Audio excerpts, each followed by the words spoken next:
Hello बच्चों, let's read the question. The question is a superconducting round ring of radius A and inductance L was located in a uniform magnetic field of induction B. The ring plane was parallel to the vector B and the current in the ring was equal to 0. Then the ring was turned through 90 degrees so that its plane became perpendicular to the field.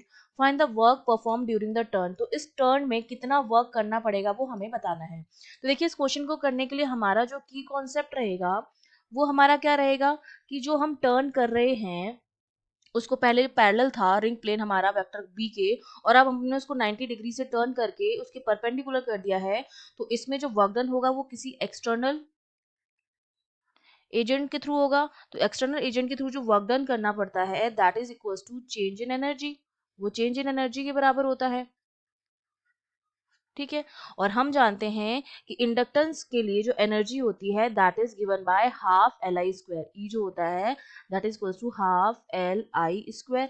तो change in energy जो हमारा होगा वो क्या होगा, final जितनी भी energy होगी उसमें से हम इनिशियल वाली जो एनर्जी होगी उसको हम क्या कर देंगे, माइनस कर देंगे. तो हमारा क्या आ जाएगा, वर्क डन आएगा. ये चेंज इन एनर्जी है और ये वर्क डन के बराबर हो जाएगा. तो बेसिकली हमें अब क्या निकालनी पड़ेगी, करंट निकालनी पड़ेगी. हमें कहा जा रहा है कि हमारे पास इस तरह से कोई इंडक्टेंस है, उसको मैंने उस तरह से बैटरी से कनेक्ट कर दिया है. ठीक है. ये हमारा क्या हो जाएगा, इंड्यूस ईएमएफ हो जाएगा. इसका हमें दे रखा है इंडक्टेंस एल है. तो अगर मैं किरचॉफ लॉ लगाऊं यहाँ पर तो पहली बात तो हमें ये पता है लेंज लॉ से इंड्यूस ईएमएफ जो होता है E equals to that is minus d phi upon d t. ठीक है. चेंज इन फ्लक्स के बराबर होता है. अगर हम किसी भी रिंग को मैग्नेटिक फील्ड में रखते हैं तो उससे एसोसिएटेड फ्लक्स जो होता है वो चेंज होता है. उस फ्लक्स में चेंज की वजह से एक ईएमएफ इंड्यूस होता है जो हर उस रीजन का अपोज करता है जिसकी वजह से वो जनरेट हुआ. ये माइनस साइन यही बता रहा है कि ये अपोज करता है उस रीजन का जिसकी वजह से ये प्रोड्यूस हुआ है, जनरेट हुआ है. तो E equals to minus d phi upon d t होता है. अब अगर मैं यहाँ पर किरचॉफ लॉ लगाऊं तो यहाँ पर ये मेरा क्या हो जाएगा, minus d phi upon d t. और इसके लिए कितना हो जाएगा, एल डी आई अपॉन डी टी. तो ये हो जाएगा plus L d I upon d t which is equals to 0. तो d phi upon d t किसके बराबर आ गया, d phi upon d t. E की जगह मैंने minus d phi upon d t लिखा. यहाँ पर बेसिकली हमने क्या सिंपली किरचॉफ लॉ लगाया है. ठीक है. इस तरह से हमने किरचॉफ लॉ लगा दिया है. Plus L d I upon d t equals to 0. तो ये हो गया एल डी आई अपॉन डी टी के बराबर. तो इसका मतलब डी टी से डी टी कैंसिल आउट हो जाएगा. मैं इसको लिख सकती हूँ कि जो मेरा डेल फाई है वो एल डेल्टा आई के बराबर होगा. अब फ्लक्स में चेंज जो होगा वो क्या होगा, phi final minus phi initial, और इसका क्या हो जाएगा, मोड हो जाएगा that is equals to L. और करंट में चेंज कितना हो जाएगा, I final minus I initial. अब आई इनिशियल हमको बोल रखा है कि इनिशियली जो करंट थी वो 0 थी. वैसे भी जो सुपर कंडक्टर्स होते हैं उनका रेजिस्टेंस बहुत हाई होता है. तो जब हम इसको सर्किट में जोड़ेंगे तो इनिशियली उसमें फ्लो होने वाली करंट क्या होगी, 0 होगी. तो ये वैल्यू तुम्हारी क्या हो गई, 0 हो गई. अब फाई की अगर बात करें तो पहले तुमसे कह रखा है कि प्लेन इस डायरेक्शन हमने मान लिया कि इंडक्शन है और हमारा जो प्लेन है उसके पैरेलल है, इस तरह से होगी रिंग.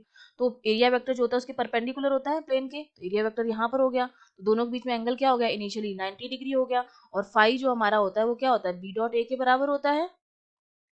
ठीक है. जो कि किसके बराबर होगा, बी ए कॉस थीटा के बराबर होगा. कॉस थीटा 90 है तो फाई जो मेरा हो जाएगा कॉस 90 0 होता है तो 0 हो जाएगा.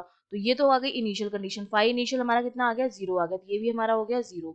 अब अगर फाई फाइनल की बात करें तो हमने इस रिंग को 90 डिग्री से टर्न कर दिया. मतलब अब ये रिंग ऐसी हो गई होगी और ये अभी भी बी इस डायरेक्शन में है.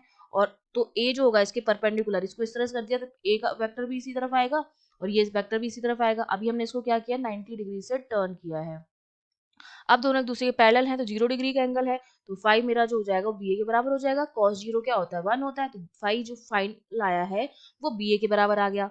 और एरिया जो होगा इस रिंग का वो कितना हो जाएगा, पाई, और इसका रेडियस हमें दे रखा है ए. तो पाई ए स्क्वायर का एरिया हो जाएगा.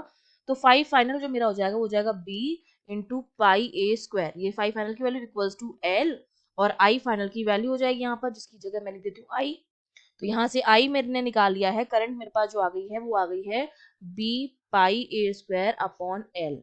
अब मैं इजिली वर्क डन निकाल सकती हूँ क्योंकि मेरा जो वर्क डन आया था वो किसके बराबर आया था, हाफ एल आई फाइनल का square minus half L I initial का स्क्वायर. ये तो 0 हो जाएगा क्योंकि आई इनिशियल 0 है. तो वर्क डन हमारा जो हो जाएगा वो हमारा किसके बराबर हो जाएगा, half L I final I के बराबर थी, इसकी जगह हम इसका स्क्वायर कर देते हैं. तो 20 का स्क्वायर पाई का स्क्वायर ए की पावर 4 अपॉन एल का स्क्वायर, तो एक एल से एक एल कैंसिल आउट हो जाएगा, तो ये हमें मिलेगा कितना, ये हमें मिलेगा B square pi square A4 upon 2L। इतना वर्क डन जो है वो हमें करना पड़ेगा। ये हमारा वर्क डन आ गया है। I hope you understood well. All the best.